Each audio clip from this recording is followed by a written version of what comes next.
dubartiin tun Jazaa'ir keessa osuma jiraachaa jirtu amantii Islaamaa qeebalte.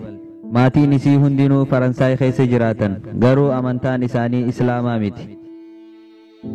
Dubartiin tun dhukkuba kaansarii cimaadhaan qabamtee mana yaalaatti yaalamaa turte. Doktorri isii kunis akkana jeen, dhukkubni kun qaama kee guututti wal gahee jira, yeroo dheeraa hin qabdu, dhiyeenyatti ni duutaa jeen. Eegasii intalti tun maatii isii warra Faransaay jirutti bilbiltee dhukkuba isii kanaa fi yeroo gabaabaa booda akka duutu isaaniif himteef.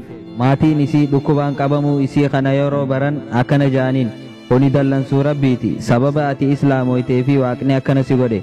Islaamummaarraa garagali waaqni siif araaramuu malaati wayita jaaniin dubartiin tun jecha isaan jaaniin kana gurrattuu hin qicattu ture. Amantii isii Islaamummaa jabeeffattee qabatte. Eegasii maatiin isii gara Faransaay kootuu jaaniin doktoroota gurguddaatu as jira.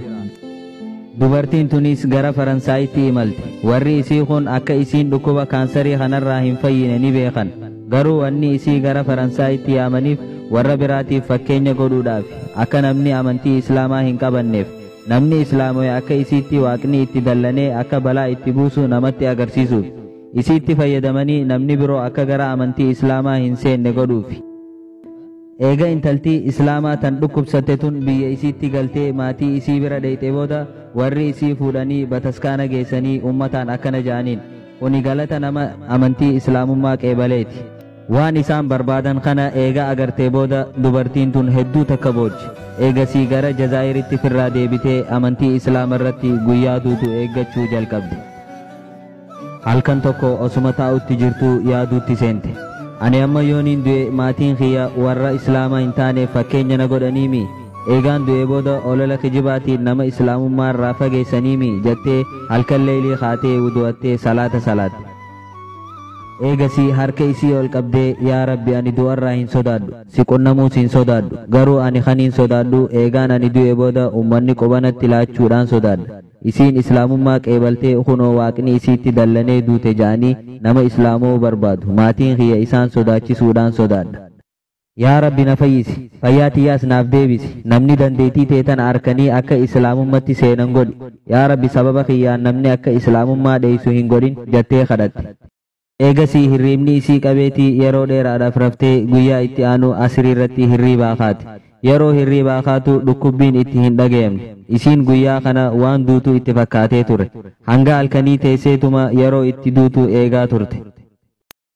Garuu hin duune guyyaa itti aanus dhukkubbiin tokkolleen itti hin dhaga'amne. Yeroo kana kaatee gara hospitaalaa deemtee doktaricha fayyaa isii hordofu bira dheyxe. Doktorichi kun qorannoo hunda eega godheef booda ajaa'ibee ati eenyu jeen.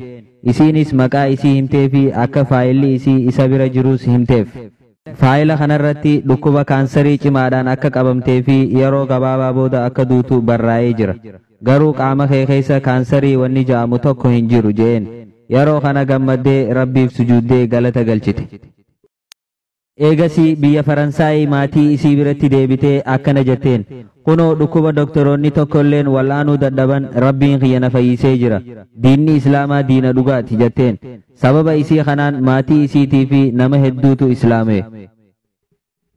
وإذا سألك عبادي عني فإني قريب أجيب دعوة الداع إذا دعان فليستجيبوا لي وليؤمنوا بي لعلهم يرشدون.